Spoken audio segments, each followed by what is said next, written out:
The day was Thursday, February 13. The place, Miami International Airport. The time, 3:58. It was an incredible scene at Miami International Airport that afternoon in 1964.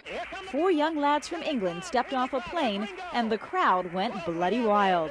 The Beatles, independently known as John, Paul, George and Ringo, had no idea their arrival would create such a frenzy. It wasn't until we stepped off a plane, and there were thousands of kids to meet us, we didn't really realize that, we were still so well known over here. Veteran radio host Rick Shaw was at the airport that day. He knew it would be a scene. He knew it the day he played the single I Want to Hold Your Hand for the first time on the radio. I put it on and I said, here it is. This is the new song from that group everybody's been talking about, Beatles! And off we go. I Want to Hold Your Hand. And about 30 seconds into it, the phones just exploded. People calling up, what is that? Who is that? And the only time, I've been doing this for a long time, okay? Never before, never since has that response occurred to the playing of an unknown group's new record. When the Beatles came to South Florida, they came here to the Deauville Hotel on Miami Beach.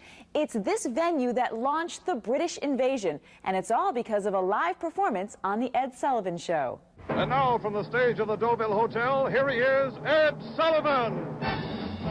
The Beatles.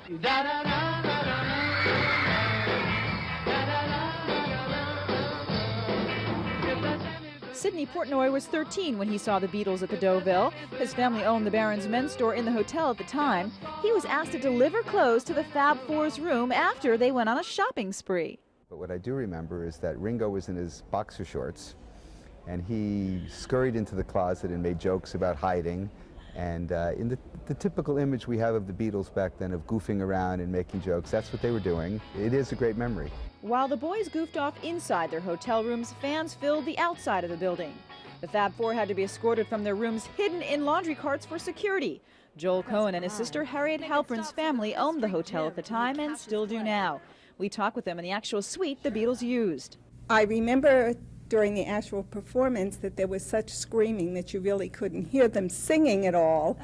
And there was a tremendous craze of everyone wanting to buy these Beatle wigs and wearing them, and the kids imitating them. But everyone thought it was more or less a fad rather than something that would be a lasting thing 30 years later. Memories that these lucky South Floridians will have with them forever. A time that can only be recaptured in the lyrics and melodies from 4 young lads from England. Beatles, in a social sense, gave us permission to experiment, gave us permission to take risks. And oftentimes at this stage of my life, I wonder what happened to those days. Lisa Petrillo, Channel 10 Eyewitness News.